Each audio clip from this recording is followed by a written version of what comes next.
Jornal da Mix. Uma pesquisa desenvolvida no programa de pós-graduação em Engenharia Química da FURB resultou no desenvolvimento de um filme plástico para embalagem de produtos alimentícios. Além de ser biodegradável, esse filme plástico contribui para a conservação do alimento. E a gente vai conversar agora ao vivo com a doutora em Química e Toxicologia dos Alimentos, a professora Caroline Krebs de Souza, para falar sobre o desenvolvimento dessa tecnologia. Professora, bom dia, obrigado, por aceitar o convite aqui de estar aqui no estúdio da Mix. Bom dia, muito obrigada pela oportunidade. É uma honra estar aqui nessa manhã de segunda-feira. Muito obrigada. Obrigada, professora Carolina, por estar cedinho aqui com a gente para falar de um assunto que me interessa muito. Tudo que fala de biodegradável, de sustentabilidade, a gente sabe que é essencial para o nosso planeta, né? Conta um pouquinho pra gente aí de onde começou esse estudo, né? Foi dentro da FURB mesmo que vocês... Foi dentro da FURB, a gente iniciou sem muita pretensão em 2016, com alguns projetos de iniciação científica. Em paralelo a outros projetos, a gente resolveu fazer uma brincadeira bem séria, fazendo uma pesquisa com bases de filmes biodegradáveis. Inicialmente, a gente não pensava em nada tão avançado, simplesmente só algo que substituísse os materiais sintéticos flexíveis ou rígidos, inclusive, né? A gente também tem pesquisa sobre material rígido, como aquelas bandejinhas para frutas, para substituir isopor, mas foi algo assim sem muita pretensão. E aí, logo em seguida, a gente já pensou em adicionar componentes ativos que trouxessem outros benefícios a esse material, além de conservar o alimento. Como é que funciona isso? Porque o isopor, ele não é reciclável, né? Então você já tem esse olhar para tornar isso em desuso, vamos dizer assim. A gente sabe que existe um volume absurdo de material sintético sendo descartado de forma irresponsável no meio ambiente. Sim, né? Exatamente. E além de ser algo insustentável, porque a fonte desse material não é inesgotável. Então a gente tem essa preocupação, tem que ter essa alternativa, de materiais. Ele também causa um impacto ambiental seríssimo, porque as pessoas não têm essa consciência e por mais que saibam, no dia a dia acabam descartando de forma incorreta. Então causa um impacto ambiental gravíssimo para o meio ambiente. E essa preocupação ela é global, não é só nossa. Então, a gente iniciou pensando em filmes, que a gente usa bastante plástico sintético, polímero sintético. E a gente começou nessa linha de revestimento e coberturas também para alimentos, pensando nessa alternativa. Algo que possa reduzir esse impacto ambiental. Substituir esse material sintético, que é uma preocupação que a gente começou a observar das indústrias e dos pesquisadores de forma geral. Existem muitos grupos de pesquisa internacionais que se preocupam com isso. E aí a gente foi se aliando a eles, se inspirando neles também. E trouxemos isso para a FURB e estamos aí desde 2016 trabalhando com isso.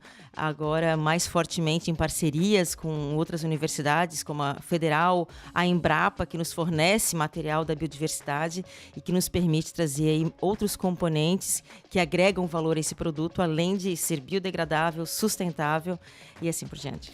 Pois agora, de forma prática, professora, o que muda, por exemplo? Primeiro, quais são os alimentos? No que pode ser usado esse material? E o que muda lá na vida da pessoa que está comprando esse material numa gôndola, no mercado, enfim? Bom, se a gente pensar no impacto ambiental, está diretamente relacionado à vida de todas as pessoas, Então, é um material flexível, muito similar ao plástico sintético, imperceptível. Inclusive, qual é a vantagem? A vantagem é que se a gente descartar no nosso jardim, em alguns dias vai estar totalmente degradado biologicamente. Então, dentro do nosso estudo, na nossa linha, a gente trabalhou com alguns resíduos do agronegócio. Por exemplo, a falha do pinhão, aquela casquinha que não desenvolve o grão, a semente. A gente começou a utilizar isso, porque corresponde a 1/3 da pinha. Então, é muita coisa jogada, pensando também na bioeconomia circular, reaproveitamento de tudo que é gerado. Então, para o consumidor, eu vejo que só traz benefícios, porque é algo que ele pode descartar de forma irregular, vamos dizer assim, que não vai ter problema. Se aquele que não separa, não vai causar um problema grave. Exatamente. E a gente vai ter a conservação do alimento.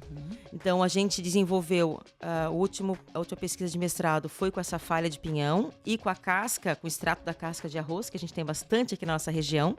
E a gente aplicou esse produto em mussarela.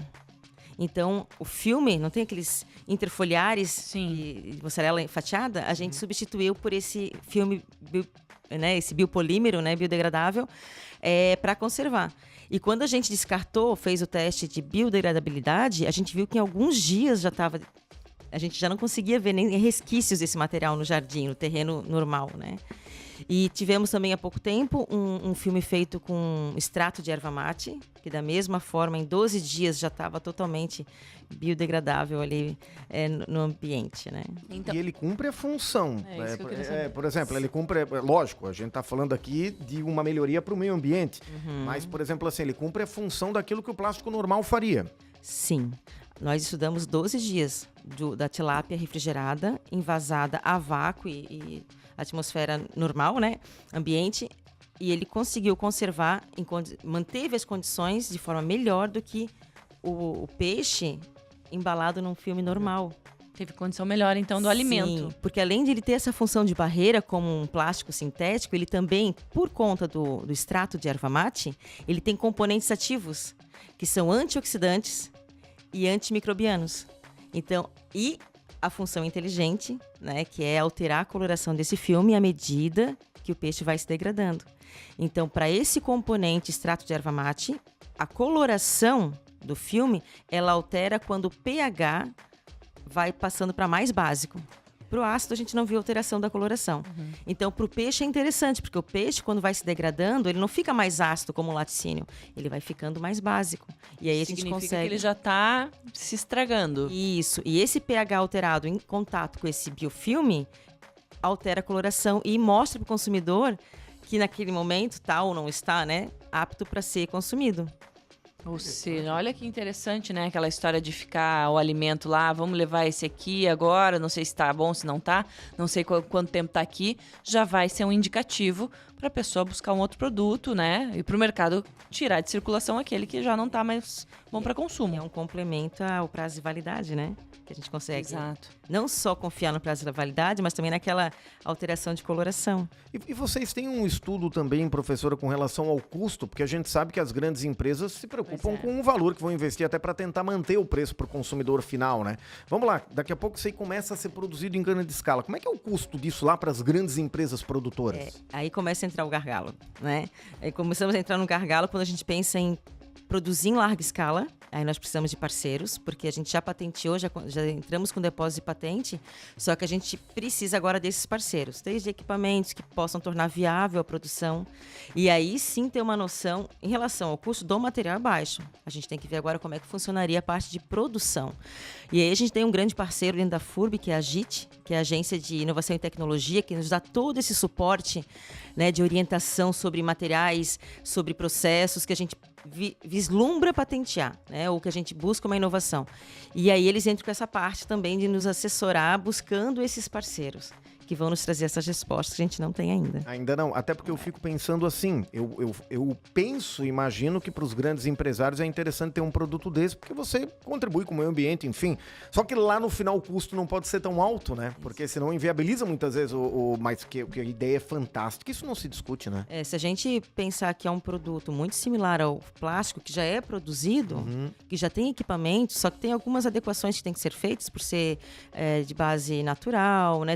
Talvez em alguns momentos seja um pouco mais sensível, mas eu acredito que pensando no custo dos ingredientes, que é baixo, né? E a gente valoriza muito a biodiversidade, ou seja, tem muito material aí disponível em relação a esses produtos que a gente possa utilizar, e tendo esses equipamentos é totalmente viável, sim, a produção, e imagino que seja bem mais econômico do que a gente ter que, né, produzir os materiais sintéticos. Eu acho que tem que viabilizar isso de alguma forma, porque eu não tenho dúvida que esse é o caminho, né? E, professora, a gente sabe que vocês provavelmente estão trabalhando em outras frentes também, né? Tem algum outro produto em desenvolvimento, algo que vocês já estão trazendo aí para a realidade, que realmente vai ter esse impacto na nossa sociedade, no meio ambiente? Atualmente, nós estamos com 2 projetos sendo executados. Um no doutorado, que a gente tem em parceria com a Federal, né? A acadêmica ela executa dentro da FURB, que é um filme também com erva mate, só que a gente agora vai trabalhar outra forma de extração, que traz mais concentrado esses componentes. Então, a gente já tem um produto já desenvolvido, patenteado, né, onde a gente solicitou a patente, com o extrato de erva mate, com um método de extração. E esse agora que a gente está executando, ele traz um outro método de extração muito mais eficiente, né, uma alternativa. Então, tem mais parâmetro a ser considerado, né? Não são só os ingredientes, as proporções, né? É também a forma que a gente obtém isso e insere no material. E além desse, a gente tem outro com a guabiroba, né? Que a gente vai testar com a farinha, com a polpa e com 2 formas de extração, obtenção do extrato da guabiroba para aplicar. Então, assim, as opções de formulações a gente está trabalhando, né?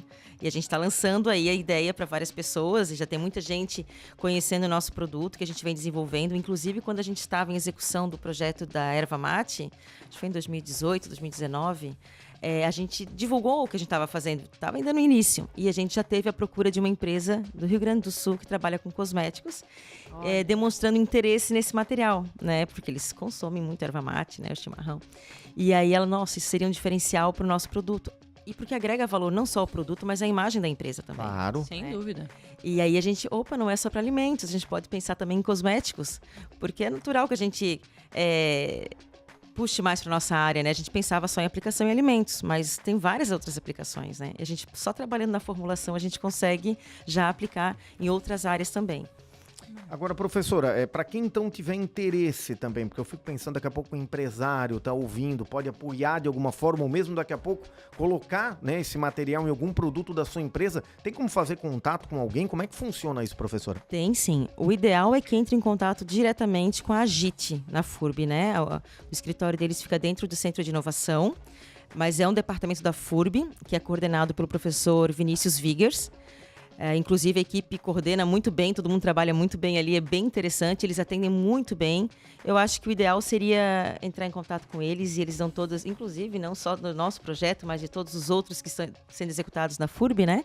Que às vezes o pessoal não tem conhecimento, aí tem muita coisa boa sendo feita. Tem até o telefone aqui, que é o 4733210605, porque coisa boa tem que ser divulgada, 4733210605, e também o e-mail, que é agit@furb.br, para você daqui a pouco queira contribuir, né, de alguma forma com esse projeto tão importante. Tem que incentivar, porque a gente precisa dar esses passos aí, porque a gente está sendo dominado pelo plástico, né? Não é verdade? Verdade. A gente está daqui a pouquinho submerso no plástico, por enquanto os oceanos estão cobertos de plástico, daqui a pouquinho a gente está junto também, né?